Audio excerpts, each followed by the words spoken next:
नमस्कार. श्री स्वामी समर्थ. माझ्या सगळ्या गोड यूट्यूब फॅमिलीचं माझ्या यूट्यूब चॅनलमध्ये मी शर्मिला अगदी मनापासून स्वागत करते.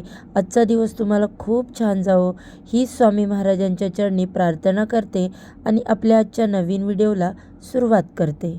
बघा ताईंनो, आषाढी एकादशी हा खूप महत्त्वाचा दिवस आहे.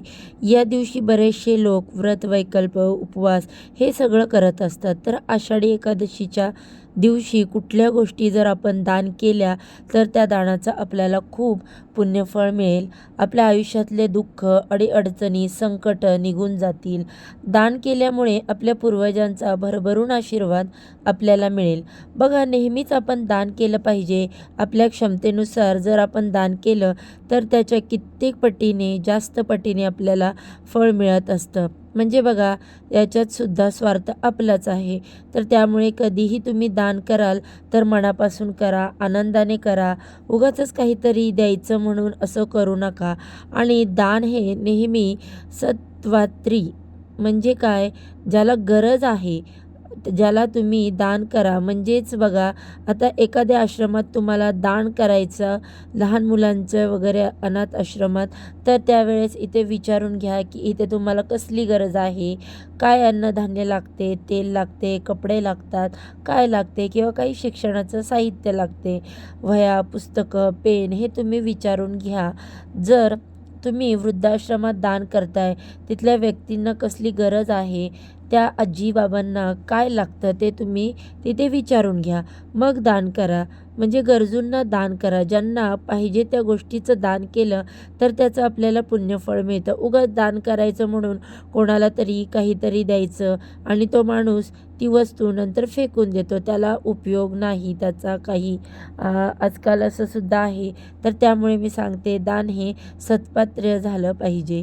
आणि यासोबतच आषाढी एकादशीच्या दिवशी आपल्याला दिवा लावायचा आहे.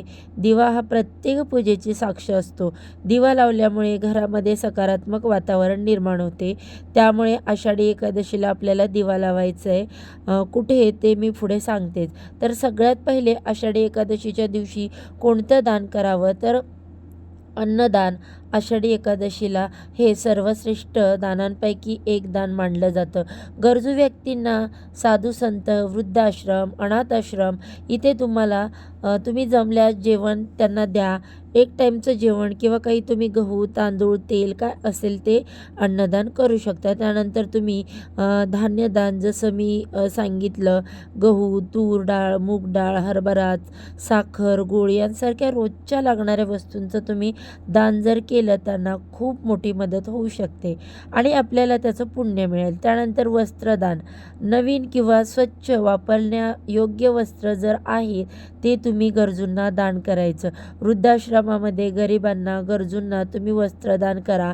पावसाळ्याचे दिवस आहेत बघा. आणि नेहमी लक्षात ठेवा, तुमचे जुने कपडेसुद्धा तुम्ही कोणाला देत असाल तर ते फाटलेले वगैरे कपडे द्यायचे नाहीत. व्यवस्थित वापरण्यायोग्य असतील तर असे कपडे द्यायचे आहेत. आणि कधी पण आपले कपडे आपण जेव्हा दुसऱ्याला देतो तर ते आपल्याला स्वच्छ धुवून घ्यायचे. तसेच अंगातले काढलेले कपडे ठेवलेले होते आणि काढून द्यायचे, हे अतिशय चुकीचं आहे. त्यामुळे नकारात्मकतेचा परिणाम आपल्यावर होत असतो, आपल्या आयुष्यावर होत असतो. त्यामुळे नेहमी लक्षात ठेवा, कधीही कोणाला कपडे द्यायचे असतील आपले तर ते नेहमी धुवून द्यायचे. त्यानंतर तुम्हाला त्याचं फळ मिळतं. मग तुम्ही दान करू शकता. बघा, त्यानंतर तुम्हाला जी काही हंगामी फळं आहेत किंवा उपवासासाठी जे काही फळं आहेत तर तुम्ही एखाद्या मंदिरामध्ये किंवा एखाद्या यात्रा, दिंडी वगैरे काही चाललेली आहे तर त्या दिवशी तुम्हाला दान करायचं आहे. फळांचं पाणीदान करू शकता. पाणीदान तर सर्वश्रेष्ठ दान आहे. पाणी नेहमी दान केलं पाहिजे. त्यानंतर काही धार्मिक ग्रंथाचं दान मंदिरामध्ये किंवा जवळपास तुमच्या इथे केंद्र वगैरे असेल, कुठलंही मंदिर असेल, देवीचं मंदिर असेल तर तिथे दुर्गा सप्तशतीचे तुम्ही ग्रंथ जे आहेत तर ते देऊ शकता. भगवद्गीता, विष्णू सहस्त्रनामाचे छोटे छोटे जे पुस्तकं आहेत किंवा ग्रंथ आहेत तर ते तुम्ही देऊ शकता. हरिपाठ, हे धार्मिक पुस्तकं जे आहेत तर ते तुम्ही मंदिरामध्ये वगैरे दान करू शकतात. बघा आपल्या मनामध्ये असेल ना, मग आपण बरोबर ते शोधून काढतो. तर त्यामुळे व्यवस्थित विचार करा. त्यानंतर बघा त्या दिवशी न चुकता न विसरता गाईसाठी चारा द्या. गाईला हिरवा चारा किंवा गूळ हरभरे या गोष्टी द्या. त्या तुम्ही खाऊ घाला, स्वतःच्या हाताने खाऊ घाला. गाईला नमस्कार करा. गोदान हे सर्वश्रेष्ठ दान आहे. गाईच्या अंगी 33 कोटी देवांचं स्थान आहे.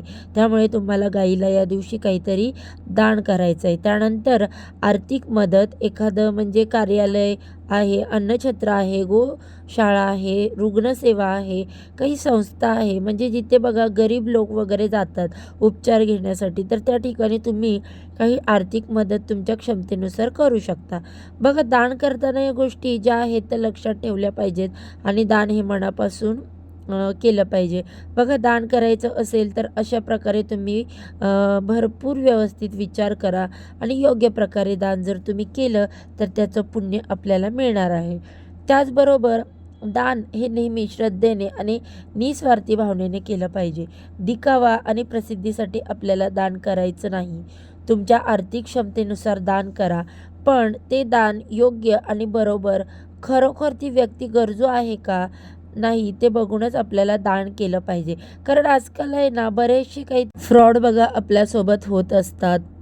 त्यामुळे कुठल्या संस्थांना वगैरे दान करत असाल तर ते पण व्यवस्थित बघून घ्या. तर अशा प्रकारे तुम्हाला दान करायचं आहे. दान केल्यामुळे आपल्या पुण्यामध्ये भर पडत असते. आपले पितृ आपल्यावर प्रसन्न होत असतात आणि दान हे नेहमीच केलं पाहिजे. आपला हात जर मोकळा असेल ना तर आपल्याला दुप्पट पटीने मिळत असतं. म्हणून निस्वार्थीपणे नेहमी दान करायचं. त्यानंतर पुढची गोष्ट म्हणजे आषाढी एकादशीला आपल्याला काही ठिकाणी दिवे लावायचे. दिवा लावल्यामुळे तुम्ही तुपाचा दिवा लावा, तुम्ही तेलाचा दिवा लावा, तुम्हाला जो लावू शकता तुम्ही. तर कुठलाही दिवा कसा लावायचा तर बघा आषाढी एकादशीला शक्यतो दिवसभर देवघरामध्ये तेवत राहील असा एक तुम्हाला तेलाचा दिवा लावायचा आहे.